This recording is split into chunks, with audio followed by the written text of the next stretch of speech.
Alright guys, welcome back to Boris Central Gaming, and today we have a very special video with a very special guest, and that being LionHeartx10. Hello Lionheart. Hello. Today we'll be doing a short Q&A session where I'll ask you, I think it's about 10 questions. I think it was. And we'll just see what you have to say. So let's get straight into it. Firstly, how did you come up with your name LionHeartx10, as it is quite interesting? Well, a lot of people ask me. Well, they first ask me if my name's Richard, which it's not, or if it's named after the great crusading king. But even though I love my history, and well, last year I graduated from university with a degree in medieval history. The reason why I actually called myself Lionheart was because one of the first games I played on PlayStation 1 years and years ago was a game called Final Fantasy VIII, and the ultimate weapon for one of the main protagonists in that is the Lionheart, and it has a kind of special attack called Lionheart, and it just does super amounts of damage, and I always just thought that was awesome. So when I came around to choosing a name for YouTube, and it was originally just an account to watch other people's videos and comment on them, it was long before I actually started making content. I think it was about 2 or 3 years before I made content. I tried to put in Lionheart, and somebody already had that. So oh no. The X10 is actually, I don't know, I was just trying to look for something cool to add at the end, or something that wouldn't make it look weird. I didn't back then. I didn't think of putting like Lionheart HD, and I actually find it. I don't know. I don't have anything against people that name their channels like HD at the end. For me at the time, I was like, oh, I don't think that looks right. So X10, I don't honestly know what that means. But yeah, I just slapped X10 on the end, and that's how that came about, really. Well, at least it's memorable. Yeah. And I never thought of making the link between Lionheart and Richard. I never thought of that. I should have thought of that. Well, next, what made you want to start doing YouTube videos? Well, I mean, a lot of people say, you know, was there a YouTuber that inspired you to get started? And a lot of people I know have said that, you know, Prince of Macedon inspired them to make videos, because he's probably one of the, I think he is the kind of oldest running channel as such that's focused on Total War content. And in that respect, you know, he's done so much to kind of really promote and highlight Total War, and to bring in so many new Total War channels. I was vaguely aware of his channel. I actually hadn't watched too much of his content before I started making videos. It was probably more once I'd created my channel that I actually started looking at who else does this sort of thing, who else is kind of crazy enough to want to do this. And I think that the biggest reason why I started was actually just a way of testing out the recording software Fraps. I actually stumbled across it and thought, oh, this looks pretty cool, the fact you can record your screen in your games. And at that time I'd actually just it was just after Empire Total War had come out, and I thought, yeah, sure, why not, let's see if I can record some of this, upload a battles or like a little mini review, what do people think. I actually uploaded that to a completely different channel at the time, and people seemed to like it. And then I remembered that I had this channel LionHeartx10, which I thought sounded a lot cooler than the channel that I had created on. What was the channel that you had created on? Oh gosh, no, I can't even remember. I think it was something to do with something vlogging or something like that. I don't know, like random vlogging or something like that. It wasn't a memorable channel name, and it wasn't something I probably would have taken forward. And that was back in the days, long before Google Plus, where you couldn't really easily change your channel name. It was, you essentially had to delete your channel and start and create a new one, essentially, if you didn't like the name. So I remembered I had this LionHeartx10 account, and I started uploading, and people started commenting and liking what I was doing, and I just went from there. Huh. Very interesting. You recently hit 60,000 subscribers. Well, 61,000 now, is it? I think we're nearly at 62. Yeah. Well, I'm not sure. Well, congratulations on that. Yeah, 62. Yeah. But when you started your YouTube videos, did you have any like set goals for yourself? Like, did you want to achieve something by like a certain amount of time, or did you just kind of like wing it and just see what happens?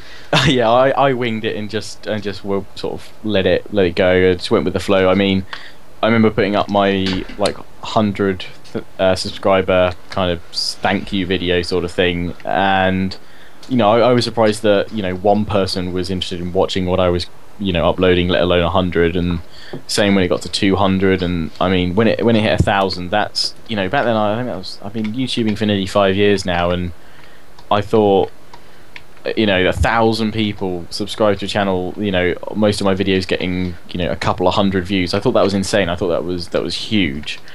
And I didn't, you know, all the kind of milestones that I've hit and surpassed I mean, I guess in a lot of my videos when I'm doing that kind of thank you vlogs and stuff, some people sort of say you act really surprised, but I am genuinely surprised, because it sort of amazes me that there's so many people that are really interested in the type of content that I create, and that people are interested enough into it that they want to subscribe and they want more. And it's great that I've managed to build up such an awesome community and fan base. I've got to admit, my subscribers and my viewers are fantastic on my channel, and yeah, they're just great. But yeah, I'm always surprised at when I hit new milestones. I mean, 60,000. 62,000 today, and well, I guess heading towards the big 100,000 soon. It's not going to be long, is it? Hopefully not. Yeah, I just wondered, because I knew that some YouTubers like Nerdcube. Do you know who Nerdcube is? Yeah. I know that when he got properly into posting videos, when he left university, or quit university, he gave himself 1 year to get 10,000 subscribers, and that's when he'd feel like he had made it on YouTube. But instead he got about 1.5 million, so bit off target, but just a bit off target. Yeah, I think to be honest, I mean, even though he way surpassed his target there, I don't really think you should come into YouTube really trying to set a target for yourself. You know, obviously that helps motivate you, but the reason why I started was just because I enjoy it, and the reason why I still do it is because I enjoy it and I have fun. And I'm sure the Nerdcube dude, you know, he enjoys what he does as well. I guess maybe that's the type of motivation he needed, but for me, the biggest motivation I still get now is just seeing people comment on my videos and just interacting with them. That's the best motivation for me. And plus, I'd kind of be like, if you set yourself a target and then you don't reach that target, then you might get a bit disheartened and yeah, I mean, a lot of people that sort of come to me and ask me, like, you know, they're starting up a new channel or whatever, and you know, they give it a couple of weeks and they message me back or something saying like, oh, and I'm like, oh, how you doing, sort of thing. They're like, oh, the channel's not going that well, and I'm like, oh, what's wrong? And they're like, well, I've only got 15 subscribers, and I'm like, well, you know, it took me, I think, about 6 months when I first started to get 200 subscribers. YouTube, bar some kind of exceptional cases, YouTube is a game of patience. Takes a while. Yeah, you either need to be, you know, on the newest, latest game straight away, or, you know, have some great connections elsewhere to suddenly explode with, you know, 100,000 subscribers out of the box. It takes time, and I think that's something that a lot of YouTubers could benefit from, rather than trying to this rush to get to a certain number of subscribers, or just because they haven't gained subscribers for a couple of weeks, you know, should feel disheartened. It's a game of patience, and keep at it. Like anything, just keep working at it. Yeah, true, very true. What has been your favourite series to record on your channel? Oh god, so many series to think of. Yeah, there's been a lot of them. There has been a lot. I think probably the Elves of Lorien has probably been my favourite to record. I'm a huge Lord of the Rings fan. Medieval 2 Total War is probably my favourite Total War game. And oh, that answers question 6 then. Oh, there we go. There we go.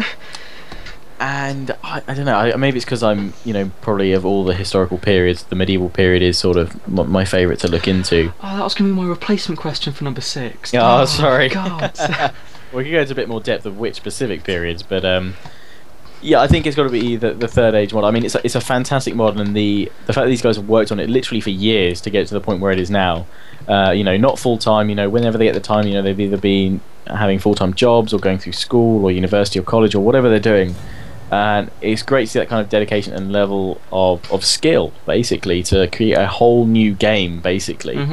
So yeah, definitely that Third Age Lorien Let's Play is probably my favourite that I've recorded to date. But it's very close. So what would kind of like come as like a close second and third? Close second and third, Napoleon Total War. I've got to admit, I really enjoy that one. While the scope's far narrower in terms of the campaign than Empire, Napoleon, well, for many, obviously, it's how Empire should have been. It's kind of a far more polished Empire. And I just like the advance by 100 years or so. I like the changes in history, and Napoleon is a very interesting character to look at, and all the various other key characters there. God, there's so many. Part of me wants to say Empire, but I think it'd probably be Empire with Darth mod. So, in fairness of kind of the vanilla game, You know what? I know some people are probably not going to agree with this at all, but Rome 2, yes, it's had a terrible launch. There's no denying that. Yeah, but quite terrible. The state of the game now, especially with patch 9 and the performance increases that's made. You know, I know some people aren't happy with some of the design decisions, but I'm really enjoying it. It's a really fun game, and despite its issues, I'm enjoying it. You know, even though it's changed probably some of the core stuff that a lot of people are upset about, because that's what was caused Total War. I don't necessarily have a big problem with that, and I like that they've experimented. I like that they've gone in the other direction with some things and tried something new, because if they didn't, well, we'd have the same thing again and again, and while that necessarily isn't a bad thing, there's sometimes, you know, trial and error. Yeah, they're only going to find it out by really releasing it in a new title to find out whether we like it or not. And plus, then with them trying new things, at least then they'll be able to learn from the mistakes and then maybe improve the game even further. Oh yeah, definitely. So that's that question wrapped up. How about which 3 YouTubers do you watch the most? Oh god, other than your own videos. God, I mean, actually, I don't watch my own videos back actually a lot. I mean, I watch them, you know, after I've edited them and stuff like that to make sure they're okay on the most part. But I actually don't watch a lot of my own videos back. Probably the most I watch them back is when I'm going onto videos and the video auto plays while I'm trying to respond to comments and things like that. But other YouTubers, I watch a lot of Toby Turner and Tobuscus. Oh yeah. I found his stuff like incredibly funny. It's just brilliant. Another one. I actually watched a lot of iJustine. She's alright. I haven't watched her in a while. But yeah, I mean, I haven't watched her for a while, but I've used to watch a lot of her videos. The Fine Bros, I watch a lot of their content. Yeah, they're good. I really enjoy their stuff. Like, God, there's so many great YouTubers out there. Oh God, I mean that's 3, but I guess. What like gaming related YouTubers do you watch? Gaming related YouTubers. I always like to tune in onto Frankie on PC. Oh yeah, I watch them. And Jack Frags. I always enjoy their stuff. So there's not probably other channels that I regularly watch. I mean, I dart between the Syndicate project, you know, now and then. I don't really watch anything full time, and I sometimes watch the Angry Joe show as well. And I very occasionally watch Total Biscuit. But not recently so much, because he seems to be a bit more. I find sometimes he can be a little bit blunt. Yeah, I mean, the stuff he's going on about is good. I just kind of think that sometimes it comes off a little bit more arrogant than cynical. More recently, like he thinks that he knows, like, everything more. Yeah, and I know that that there is a certain the cynicism and the cynical nature of his channel, and that's what he's trying to bring across, and that's why he's got his audience. But sometimes I think it kind of just goes a little bit too far, and then lately that seems to have been happening a bit too much. I know there's been a lot of controversy lately, YouTube and networks and everything, but and crappy games and day one Gary's. There's been a lot to be cynical about, but yeah, sometimes I think it's kind of just gone a little bit too far lately. But you know, I'm probably not a regular viewer of his channel. If I watched it sort of day in day out, then I maybe would have a different opinion. You can't really complain about him being cynical, seeing as his channel nickname is he's the cynical Brit. So yeah, no, I've got no problem with him being cynical. It's just it seems just a bit more arrogant recently, but maybe that's just my take on it. So next question, as you stole the other question I was going to ask about favourite Total War game. What is your favourite period in history?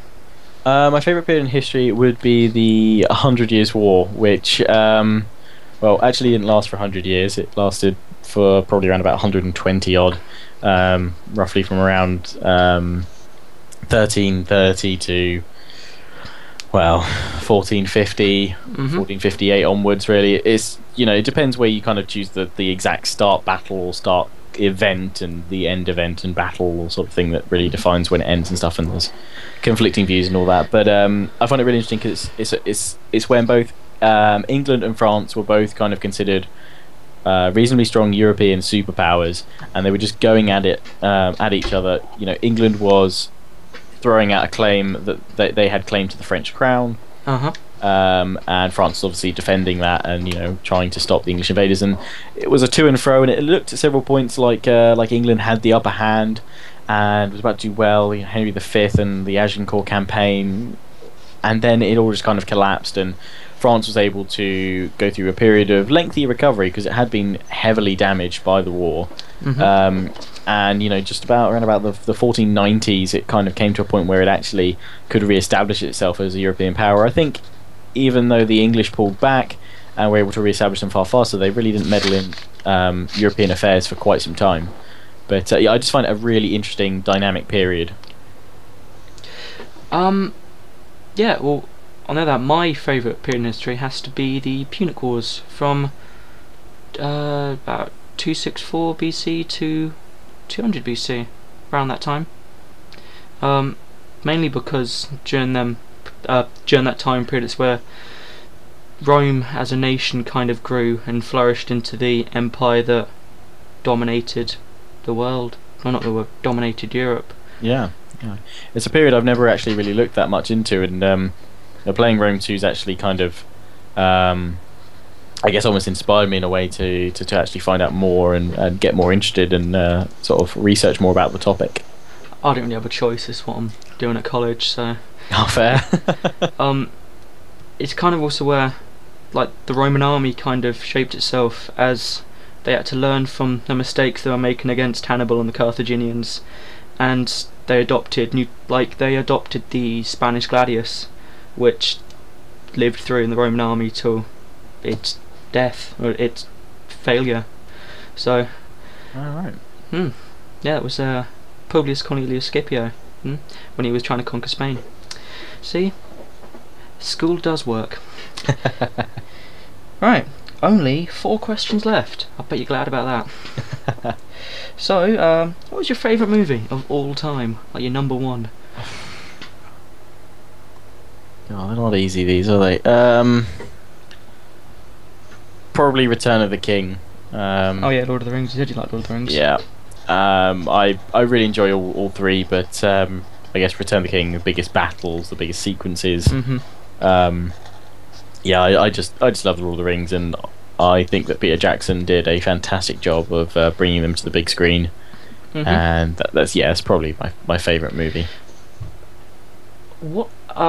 How do you feel about the Hobbit films? How do you think they're going? I think they're going fine. I mean, I know they've added in a fair bit of stuff into the script to pad them out, and whether that's for them wanting to make more money or trying to lengthen the story so that it can stretch across 3 films, so they can show more detail and bring the Hobbit Tolkien world to life for longer. I'm sure there's probably a money aspect involved in there, and I know why they're adding some characters in, adding some scenes in. It all fits though. It doesn't feel out of place. It doesn't feel like Tolkien wouldn't write this sort of thing. So I generally don't have a problem. And I know they're slightly slower paced in action. I mean, the second one's Desolation of Smaug got the action really does kind of ramp up towards the end, and obviously the third one's going to be pretty action orientated. But I think they're nice. It's nice to actually be able to sit back and kind of watch a calmer Middle Earth at points. But it's certainly both films so far both have their very action. I think they're good, but I think the storyline isn't progressing quick enough, as the book itself is the shortest out of all the Lord of the Rings books. It's shorter than Two Towers, and that's the shortest one out of the trilogy of the Lord of the Rings books. Yeah. And there's just points in it where, like at the end of the first one, when they get the eagles to rescue them from that cliff thing where the White Orc's trying to get them. That point there where the eagles couldn't have picked a worse spot to put them on top of a rock spire where they've got to try and climb down without dying. And why couldn't they have just taken them to the mountain? It's like, yeah. Why? It does seem like they can't. The eagles only run on a limited distance. Yeah, or they're just trying to make the films longer so more people will watch them, so they make more money. Yeah. Pretty much it. 3 questions left. Favourite genre of music and your favourite group / artist from that genre.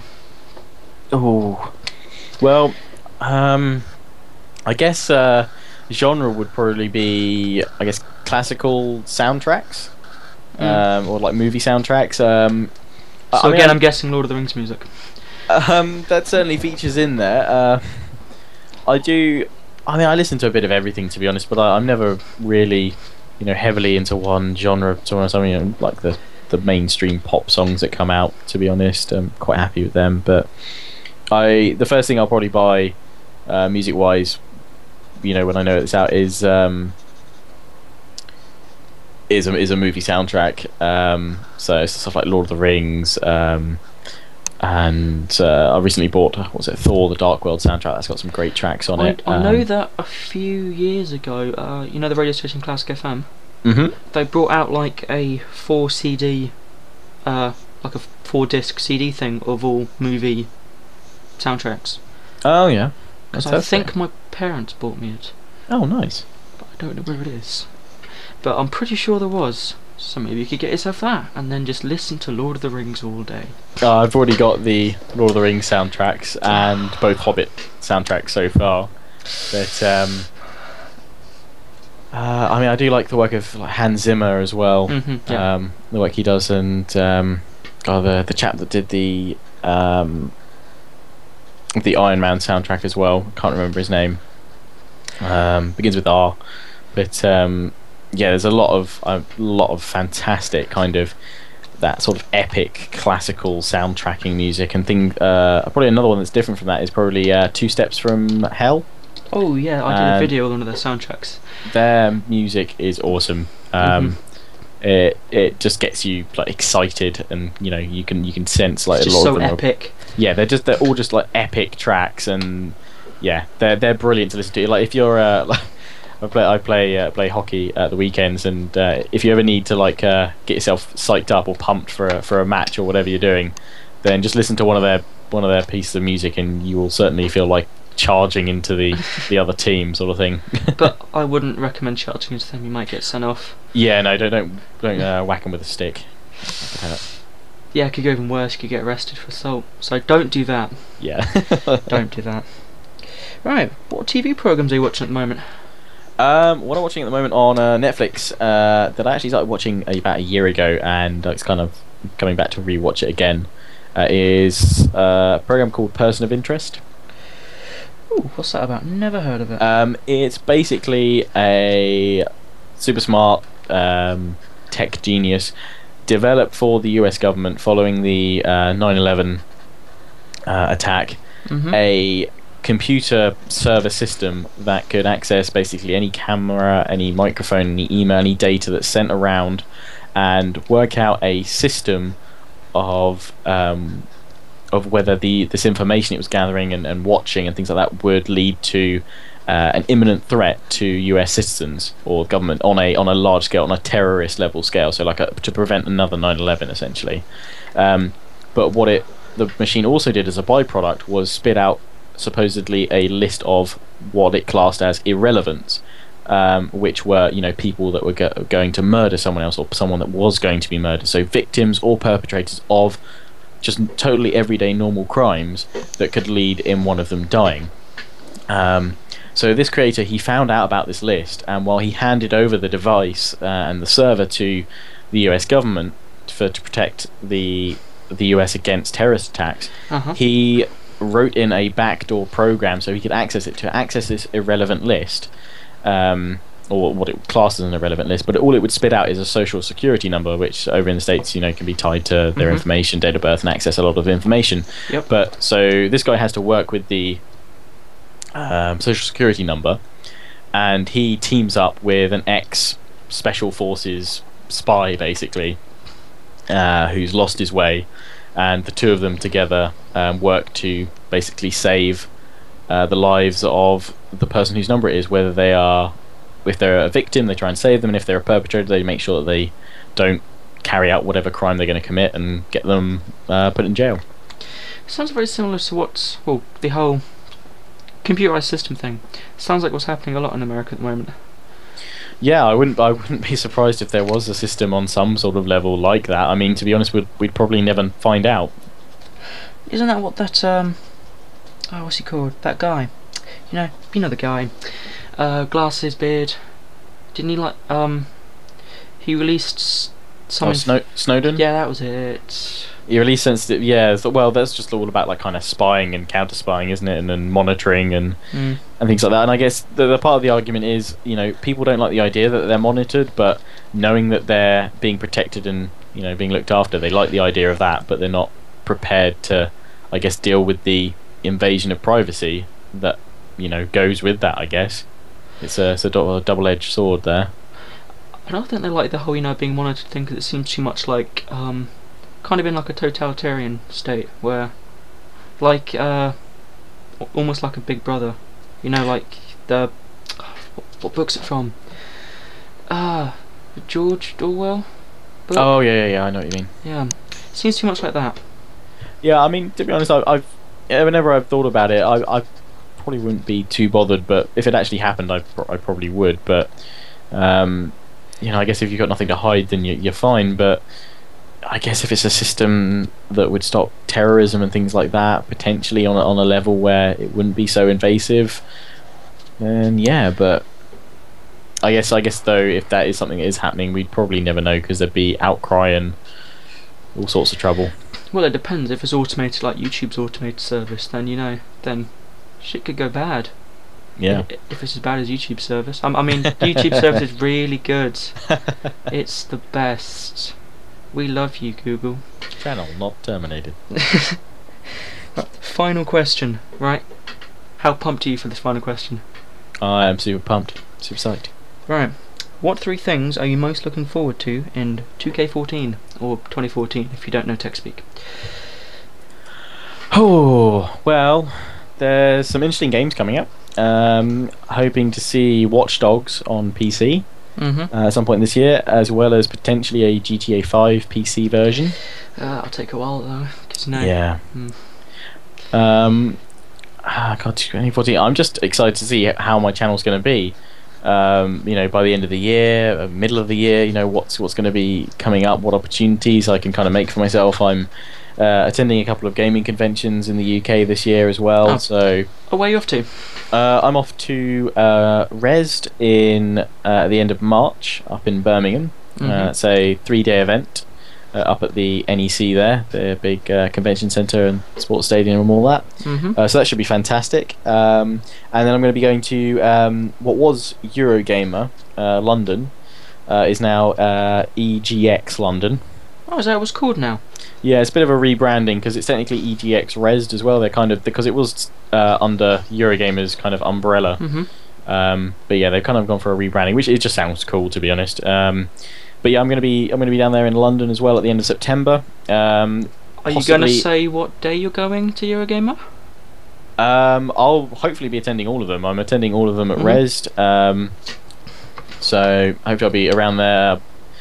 Got a press pass, so I'll hopefully be getting lots of interviews done with devs and publishers there, and whoever will talk to me basically. Well, I might see you on the convention floor, because I'm going next year as well. Fantastic. I went last year as well.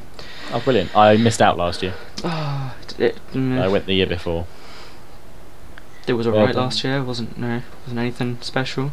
Last time I went was when Battlefield 3 was being promoted. Yeah. That was awesome, because nobody was queuing up for the PC queue, because they were all desperate to play it on console, and I was like, no, PC's got the better graphics, guys. What are you doing? PC's kind of better at everything, Battlefield. Yeah, it does take it to a whole new level.